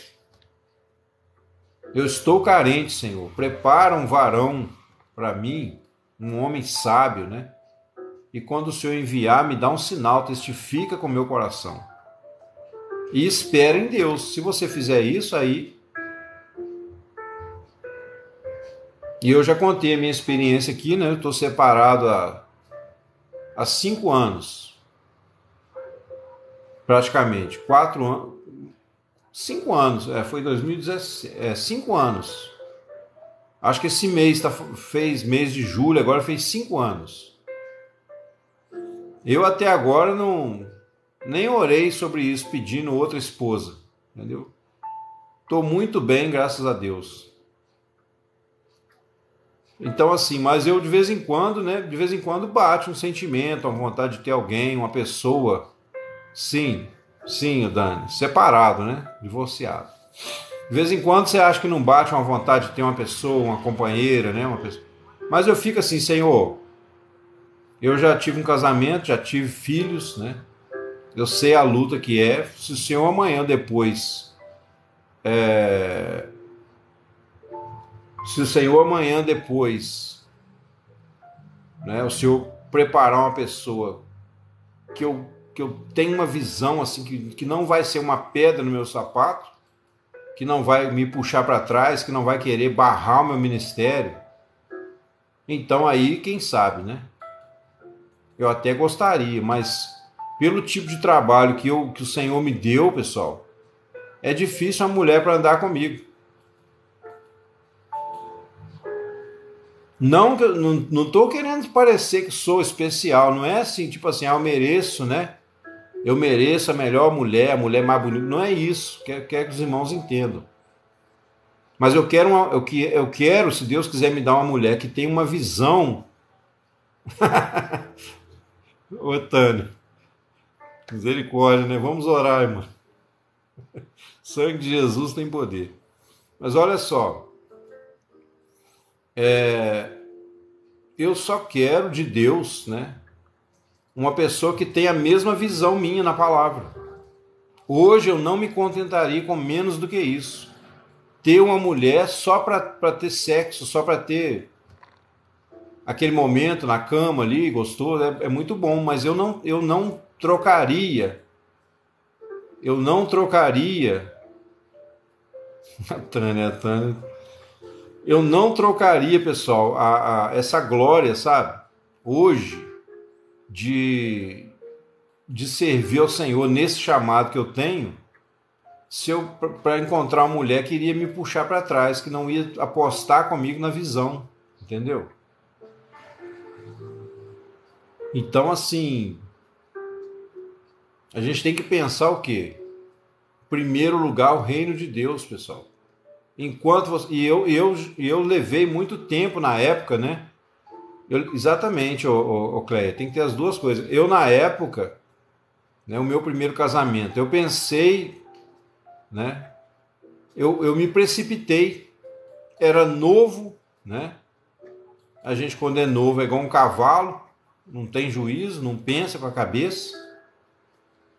Então eu me precipitei, me dei mal, né? Não estou dizendo que a minha ex-esposa é pior do que eu, não. Não estou dizendo isso. Estou dizendo que era incompatível. Um tinha uma cabeça, outro tinha outra. Então, na época, eu não soube esperar em Deus, né? No sentido... Eu não tive o discernimento, né? De pensar, gente, para que eu vou arrumar uma mulher para arruinar minha vida espiritual? Entendeu? Ô, Vânia, mas...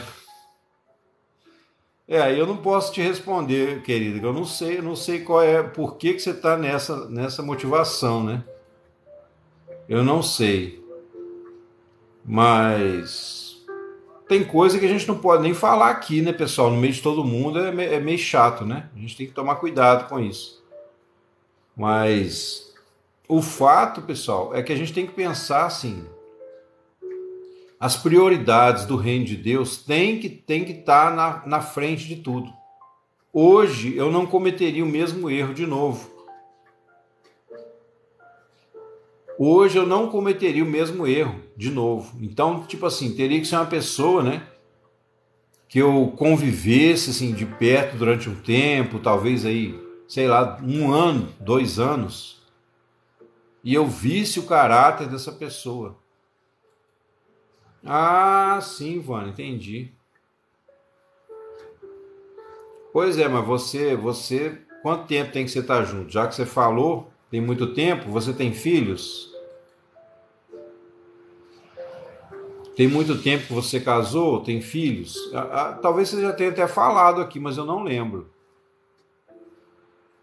Teve uma pessoa uma vez que disse para mim que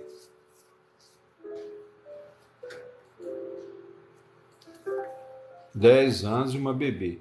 Então, filha, você está casada. Você não está casada no papel, mas você está mais do que casada, entendeu? Você está mais do que casado. Você tem uma relação, né, conjugal com ele, marital, e você tem uma bebê. Quer dizer, a sua bebê não tem culpa dos problemas que você enfrenta. O que você tem que fazer agora, na minha opinião, é corrigir a sua visão com Deus, como a gente tem falado aqui, né, tem ensinado. 10 anos com o filho, lançou-se. Ô, Tânia, você está falando da situação da Vânia, né? Pois é, exatamente. As crianças sempre sofrem alguma consequência, né? Agora, eu acho que você, se ele não te trai, entendeu? Se ele não te trai, você não tem motivo assim para separar, né? Diante de Deus. Agora, se um dia você descobrir uma traição, aí você quiser aproveitar a ocasião, né, igual o Paulo falou, ou se ele um dia virar para você e falar, ó, eu não quero mais, acabou, eu vou embora. Aí Paulo fala, se o descrente quiser se apartar, que se aparte, aí Deus te chamou em paz, entendeu? A mulher que tem um marido descrente, né? Ou o marido que tem uma mulher descrente, se ela quiser ir embora, é porque o Senhor te chamou à paz, certo? Exatamente. No seu caso, ô Tânia, você tem quantos anos? Você pode falar pra gente aqui? Você mora com seus pais ou mora sozinha?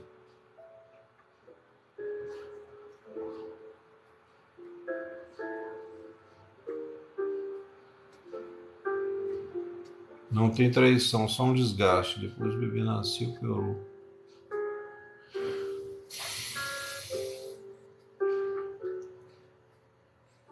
Então, Tânia, o fato de você morar sozinha é complicado, né? É complicado. Você mora sozinha de tudo, é muito complicado. Porque, de certa forma, você fica meio que livre, né? Para cair mais fácil em tentações, né? Situações que podem dar problema na sua vida espiritual, entendeu?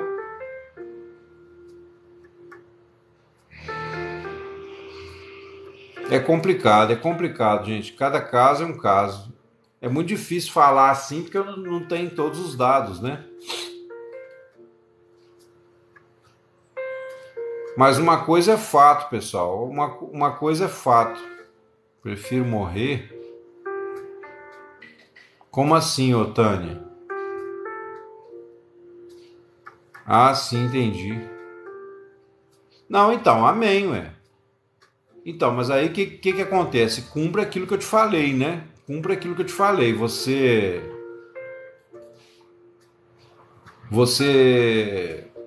Como é que foi, gente, que eu falei? Ah, você buscar o Senhor mais em oração, né? E você consagrar a sua vida a Jesus mesmo, é. Porque, Otânia, nós temos que pensar, eu também estou na sua idade, eu tenho 50 anos. Nós temos que pensar na eternidade. Aqui na Terra, minha filha, é luta mesmo. E às vezes é melhor você continuar solteira, né? Não sei. Ou então, se Deus te der uma pessoa digna. Mas se for para você arrumar uma ponta de aterro para sua cabeça, minha filha, talvez se você fizer casar com um aí, um doido que aparecer aí, depois você vai lamentar o resto da sua vida. Agora, é preferível você ficar solteiro o resto da vida do que arrumar uma encrenca para estar do seu lado. Entendeu? Arrumar um camarada aí mal intencionado, né? Exatamente. A gente chega numa certa idade que já passamos, né, por todo tipo de experiência, é complicado demais, mas tem que ter esse temor, né? Tem que ter essa consciência. Depois, qualquer um de vocês, pessoal, já falei aqui, né? Vou repetir. Se quiser escrever na minha página, quem não tiver inscrito e quiser mandar uma mensagem para mim no privado, fazer alguma pergunta assim mais pessoal, pode mandar. Eu vou tentar responder na medida do possível, tá? De vez em quando eu converso com algumas pessoas aqui. Filho não prende casal. Não, ô carpinteiro, mas não é nesse sentido. Não é nesse sentido. Filho realmente não prende casal, mas há uma questão espiritual diante de Deus, né? Então, Simone, é isso aí. Ela deve lutar, mas a luta pelo marido, na verdade, eu entendi o que você quis dizer, tá? Não tô te contradizendo, não. Mas a luta aqui, no caso da Vânia, né? Ou de qualquer um de nós que estiver nessa situação, é você cuidar da sua vida espiritual. Porque a briga, no caso do casamento, ô Vânia, hoje eu sei disso, né? Ela acontece por quê? Porque os dois batem muito de frente, né? Então, o que você vai fazer? Se você procurar viver uma vida mais consagrada ao Senhor, você parar de retrucar, parar de se defender diante dele, se ele não te trai e ele quiser continuar com você, ele vai começar a te valorizar mais. E se ele ficar com raiva de você estar buscando a Deus, né? Porque pode acontecer também quando ele vê que você tá mais dedicado à palavra, aí de repente ele vai querer ir embora, vai querer te largar porque você se tornou uma cristã fiel. Aí cumpre aquilo ali, você acaba ficando livre. Mas não que você vai fazer para ficar livre, entendeu? E você vai tentar a partir de hoje amá-lo não com o seu amor natural, mas com o amor de Jesus, né? Como a gente tem ensinado aqui. Porque o nosso amor, pessoal, não é suficiente mesmo, tá? Nosso amor não é suficiente. Tem hora que você tem que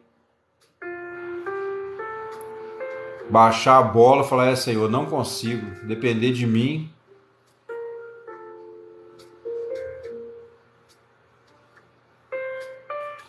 Ninguém é escravo, não. Eu creio que a Vânia não está falando de escravidão, né?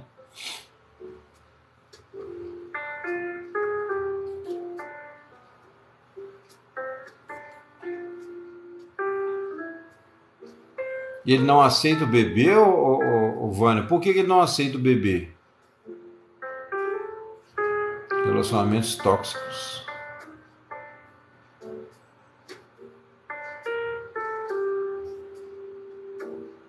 Mas por que ele não aceita o bebê? É alguma coisa que você saiba claramente? Ou você acha que ele não aceita?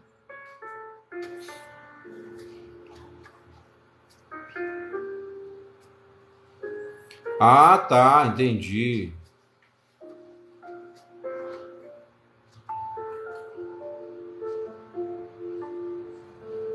É, aí é complicado, hein?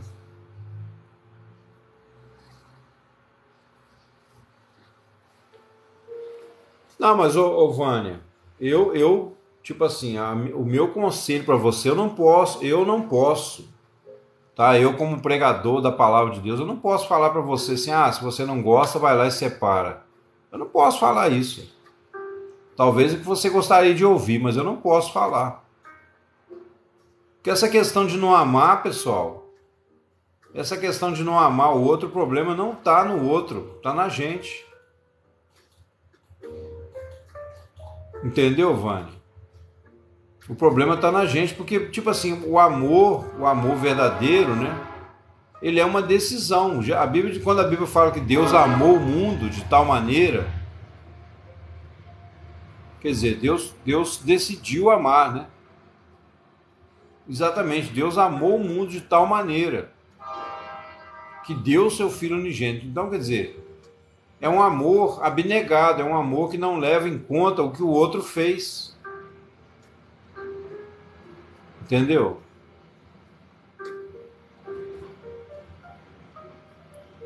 Não é escolha.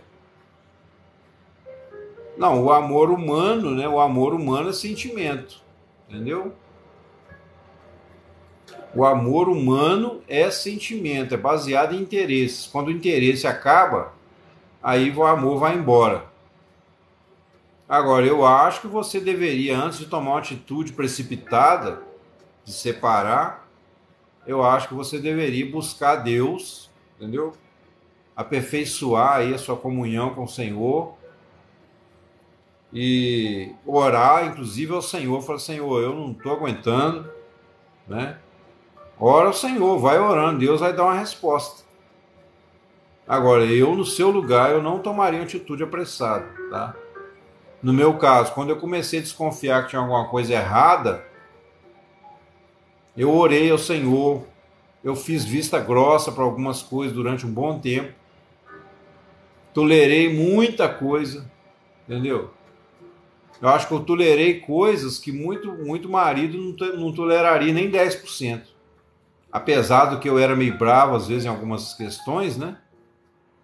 Quando se tratava questões de honestidade, de caráter, mas eu tolerei coisa que hoje eu olho para trás, eu não lembro, não sei como que eu tolerei tanta coisa.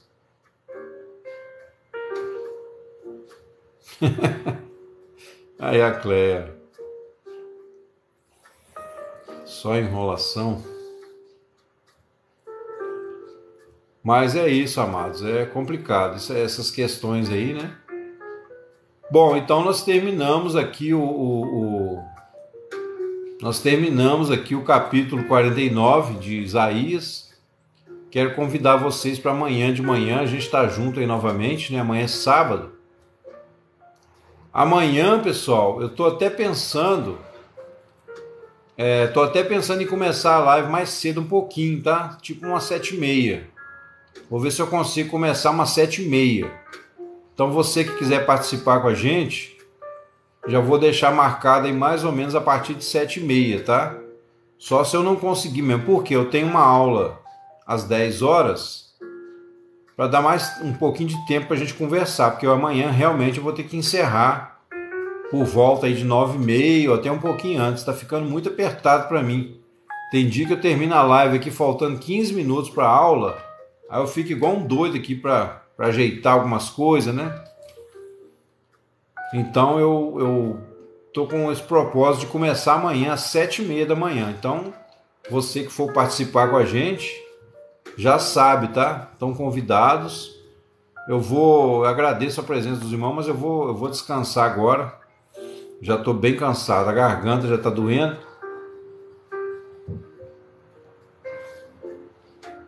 Agradeço de coração mesmo a presença de todos os irmãos. Foi muito bom o nosso papo, né? creio que foi muito edificante. E não, ô Vânia, eu fico preocupado assim, de não poder te ajudar com mais efetivamente, né?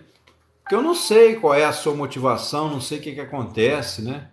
Mas se você uma hora quiser mandar alguma coisa no particular aqui, você me fala, a gente conversa. Eu não exponho vida de ninguém, não. Isso aí diante de Deus você pode ter certeza, entendeu? Então é isso, amados. Eu abençoo a sua vida também em nome de Jesus, tá? Obrigado, Sheila. Obrigado, Dani. Obrigado, Ju. Obrigado, Carpinteiro. Obrigado, Jaime. Obrigado, Renato. Obrigado a todos os irmãos amados aí, tá? É a Tânia, né? Obrigado, Ieda. Amém, queridos. Amém. Deus abençoe a Simone. Graça e paz, Simone. A Simone é minha conterrânea, pessoal. Para quem não se lembra, ela é da minha cidade, lá dos Condes do Rio Branco. Rafa. Oi, Rafa. Boa noite, querido. Muito obrigado, tá, pela presença. A Rafa também é 100%, né? Tá sempre com a gente aí. Sebastiana.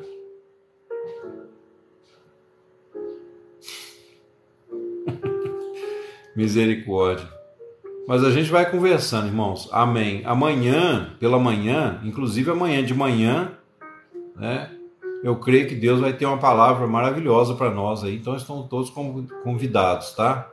Obrigado, Márcia. Obrigado, Jonathan. Um abraço, querido.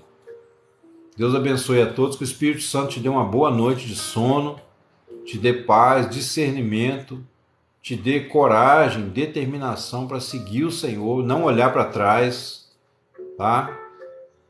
Que você perca o medo nessa noite, todo medo, que você deixe para trás tudo o que aborrece. Oi, Salatiel, graça e paz, amado. Deus te abençoe. E que você confie totalmente no amor do Senhor Jesus, pessoal, tá? Confia porque vale a pena. O Senhor em breve resgatará nossas vidas desse mundo de trevas e vai nos levar para as mansões celestiais, preparada para aqueles que o amam. Não se esqueçam disso. Amém. Boa noite a todos. Em nome de Jesus. Até amanhã, se Deus quiser.